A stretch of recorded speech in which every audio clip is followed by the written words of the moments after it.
Good evening, good afternoon,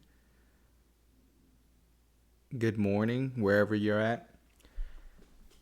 This is take two because I had some audio issues, but so you guys will see that I already have everything up, rather than me pulling stuff up. But XRP's been at a very compressed and tight range.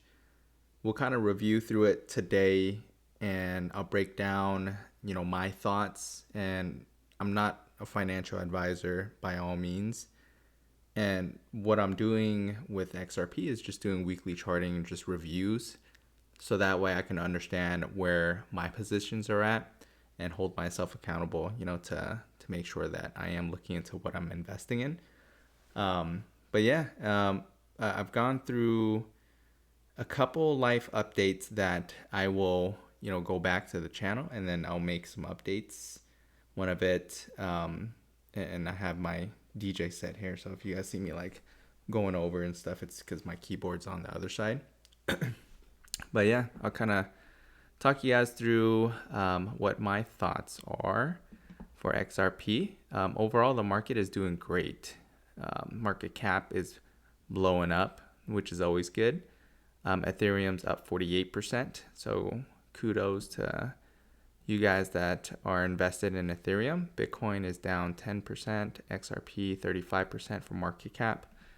For the year, we are trending more green now. For the month, totally green. For the week, green as well. And then for, what the heck is Rave? That's crazy. The thing is, this is misleading, guys, because you're going to see this as plus 4,575%. Guarantee you this is probably down negative 10,000%. I don't know. Let me see what the heck this is. Oh, geez, this thing blew up. No, this thing wasn't even down that much. What the heck is this? When did this thing start?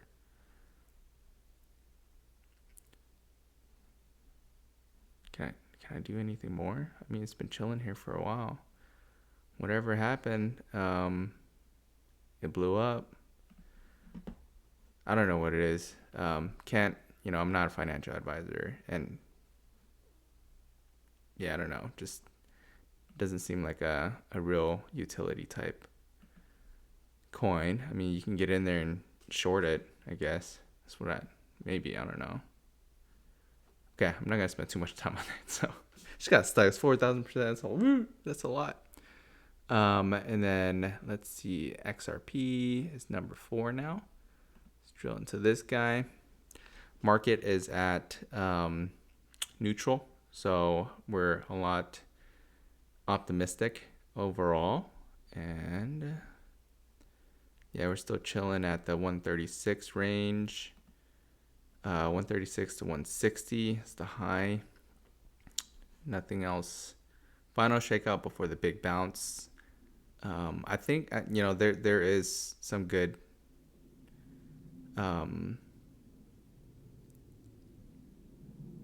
good technicals around that. That's just what happens usually when things have been chilling for a minute and then all of a sudden it just blows up. All right, let's look at XRP. So this is the range that we've got going for us, the same exact range, no difference. Really strong resistance at the 160. Support is really good here at the 120. I'll say 120 to 115 range.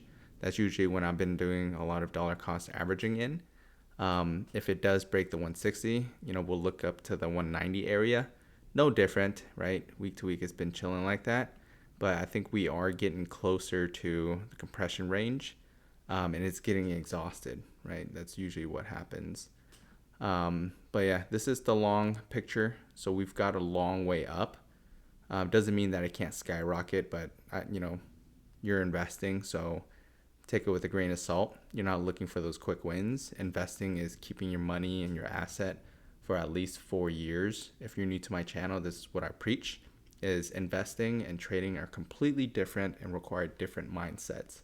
If you're trading, you better have a plan to exit, because that's what you're trying to do, right? And then if you're investing, you're just going to keep your money chilling there and then making sure you're looking at it from a business perspective and see how this asset is doing for you.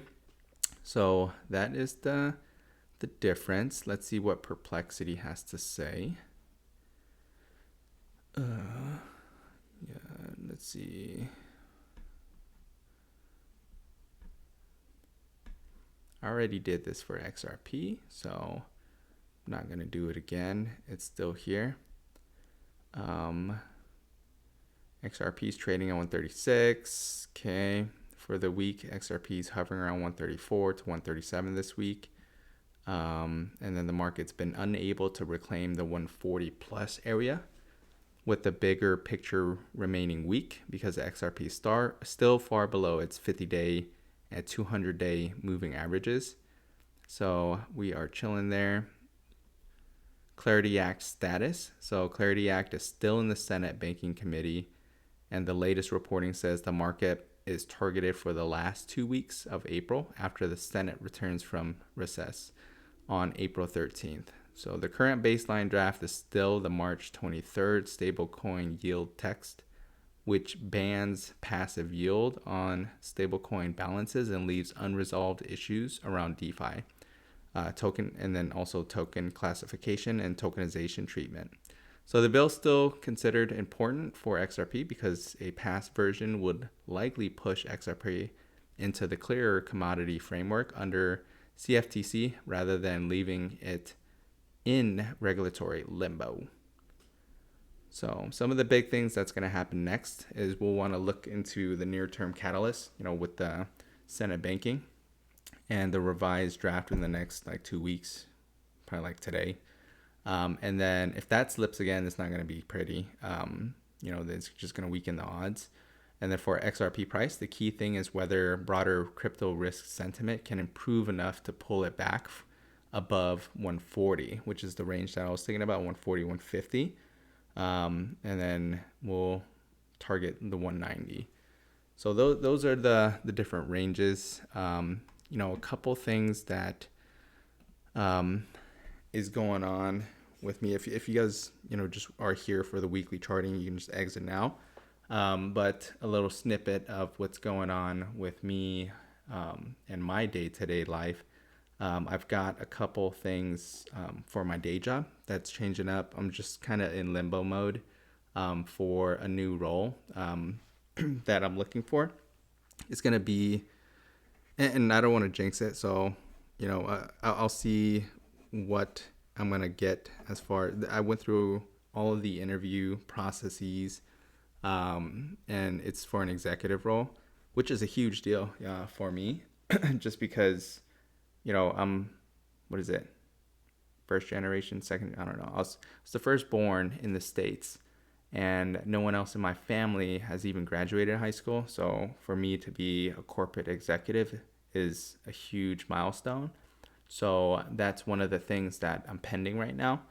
Whether I get it or not, I'm super blessed regardless, because, I get to, live this type of lifestyle and then share with you guys, how to continue on with it.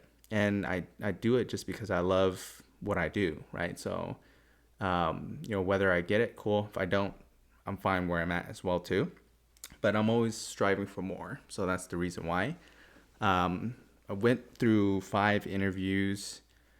Josh knows, like six or 7 interviews. So yeah, we'll see how it goes. Things are looking pretty good, but who knows, right? I think like these types of roles, like it can change like that, with a snap.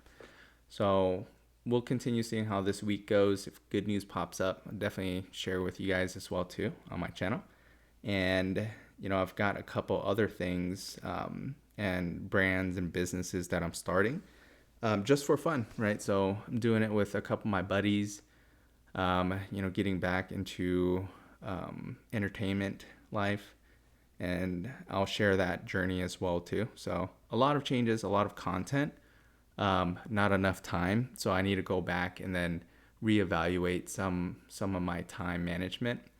I've been sick as well too, since I came back from all my travels. So still recovering from that, but feeling a lot better. Just need to get my mind all cleaned up and then structure things a lot better now that I'm back in the States. So yeah, that is all. So if you guys like these types of videos, please like, subscribe, leave a comment below, and be kind. Catch you guys in the next one. Later.